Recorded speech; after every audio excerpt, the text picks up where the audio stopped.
Welcome to the Glitch Report, your daily marketing botcast. Brought to you by Leadpages. Here are our hosts, Kai and Luna. So we're back with another deep dive, and this time it's all about marketing news. Yeah. You know, we're looking at the trends that are going to impact Absolutely. our work, and I think we got some really cool stuff today, from YouTube to niche communities, and even Google's little shake up in Europe. Little trouble in Europe. Exactly. Yeah. Some interesting stuff happening over there for sure. Yeah. So I thought maybe we could start with YouTube. Sure. Because there's this trend that's been kind of like on my radar. Yeah. And it's that the lines between like short form content and long form content are kind of blurring. Yeah.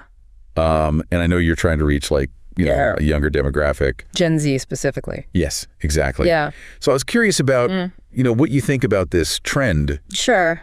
of longer short form videos. Yeah. Well, the interesting thing is that we've seen this huge jump in uploads that are longer than 30 seconds. Like 39%? Yeah, 39% in the first half of the year. Wild. It's pretty wild. And it suggests that, you know, people are looking for something more. Even in these shorter videos. So it's not even that their attention spans are getting longer. It's just that they want more. Yeah, they want more depth. They want more value. Right. They want something that's going to actually, you know, engage them and teach them something or entertain them in a more meaningful way. So instead of a 30-second video in like a billboard, it's now more like a short film. Yeah, like a mini documentary. Yeah, exactly. Yeah. So what would that look like for someone like you? I mean, the big takeaway is, you know, you got to pack more punch into these shorter videos. So think about things like, you know, mini narratives, quick tutorials, even just like more dynamic editing. To keep people hooked, yeah. That's really interesting. Yeah. So, you know, maybe instead of just showcasing a product, you tell a quick story about how it's made or how it's used. You know, or you give people a quick tip that they can apply right away. That makes a lot of sense. Yeah. And, you know, this kind of reminds me of like another interesting trend that we've seen on YouTube, which is this rise of like unique content. Yes, exactly. Yeah. And I'm thinking specifically of the Skibidi toilet phenomenon, which is like, it's everywhere. It's so specific. Yeah. Yeah. And that's what I love about YouTube these days. Yeah. You've got these like hyper specific trends capturing these like niche audiences. Like, who would have thought that a bunch of singing toilets would be like the biggest thing online? But then on the flip side, you've got creators like Mr. Beast who are producing this like... It's like TV? Yeah, it's like high production value, elaborate challenges. Yeah. Big budgets. It's crazy. It's like a whole different level. And he's killing it. Killing it. Yeah. So it's interesting how... It's like there's room for everyone on YouTube. It's like you can be super niche. Or you can go full on mainstream. Exactly. And still find success. And I think the fact that Mr. Beast is still finding success with that kind of like high production really says something. It does. It says that people are looking for quality. And I think that's something that you should keep in mind. You know, as you're creating content. For sure. It might be worth investing in some better equipment.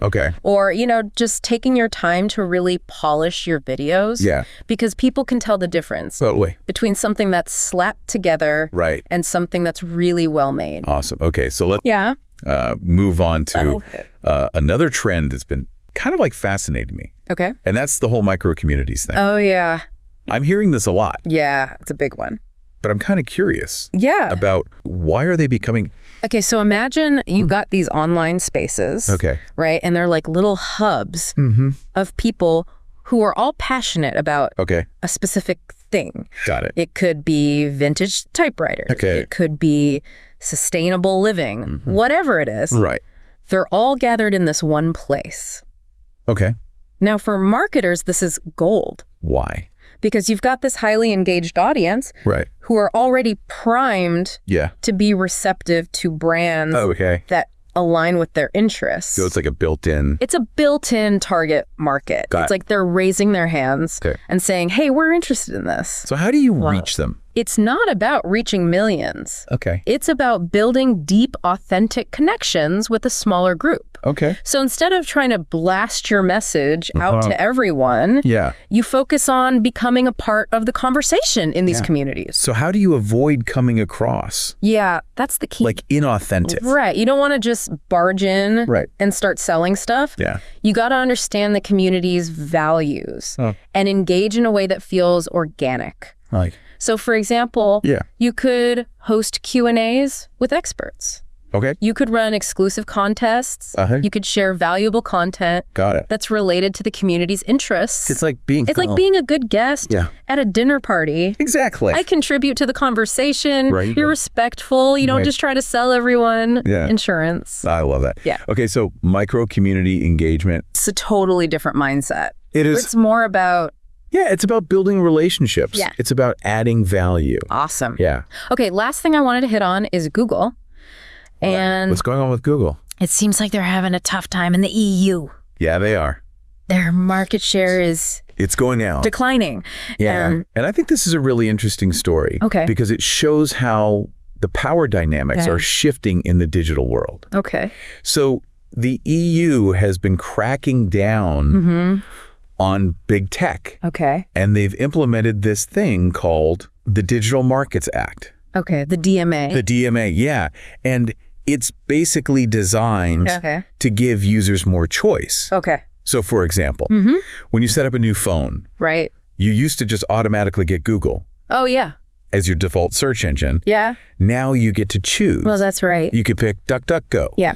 You can pick Ecosia. You've got options. Wow. So this is like... Yeah, it's leveling the playing field. Really shaking things up. It is, and it's giving these alternative search engines and browsers a chance to shine. So so you're seeing browsers like Aloha, Vivaldi Brave, and then search engines like DuckDuckGo, Ecosia. Okay. They're all gaining traction. Wow. Because they offer something different. Right. They prioritize privacy. Right. They give users more control. That's a big deal. It is, and I think it's a trend that we're going to see continue if people become more aware of how their data is being used. And I guess we can't forget about those antitrust fines. Google's been hit with some big ones. Yeah. Especially that 2.4 billion euro penalty. I know. It's hard to even fathom that amount of money. It's a lot of zeros. But for our listeners who don't know, antitrust fines are basically... They're like penalties. Right. For companies that engage in... anti-competitive practices. So like favoring their own products or services over their competitors. Okay. And so those fines are... They're definitely putting pressure on Google. Yeah. And I think they're a sign that the EU is serious about fostering competition. Awesome. Okay. Yeah. So let's recap what we've talked about today. All right. We started with YouTube. Yeah. And how content is evolving to be kind of this blend. Yeah. Of short form and high production value. Exactly. We talked about micro communities and how they're gold mines. The marketers for authentic engagement. Yeah. And then we ended with Google and their struggles in the EU, which I think is a sign of things. It is a changing landscape out there. So I think the big takeaway is that marketing is all about relationships. It's about understanding your audience. Right. And engaging with them in a way that feels authentic and valuable. And I guess being aware of the shifting tides. Absolutely. The digital world is constantly evolving. Yeah. So you got to stay on top of the trends and be ready to adapt. Well, this has been another great deep dive. For sure. I always learn something new. Me too. From you. Likewise. So thanks for joining me. Anytime. And we'll see you next time. Sounds good.